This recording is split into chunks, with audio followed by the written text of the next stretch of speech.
Good day everyone, my name is Roslyn and I'm here to talk about disassembling and assembling a system unit.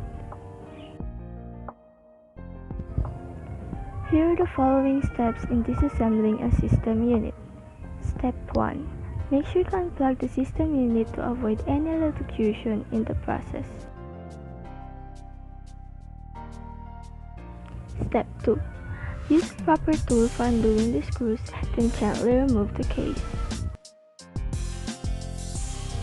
Step 3.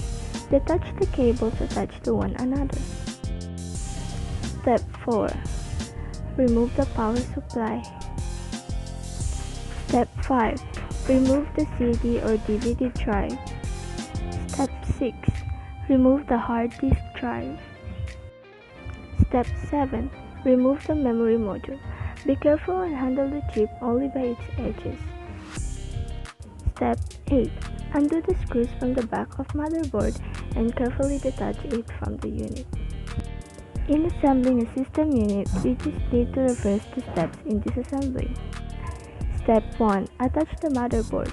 Do the screws to keep it attached. Step 2. Attach the memory module. Make sure to handle the chip only by its edges. Step 3. Attach the hard disk drive. Step 4. Attach the CD or DVD drive. Step 5. Attach the power supply and do the screws to keep it attached. Step 6. Attach the cables in its rightful places. Step 7. Use a proper tool for attaching back the case and keeping it attached. And then, you're good to go.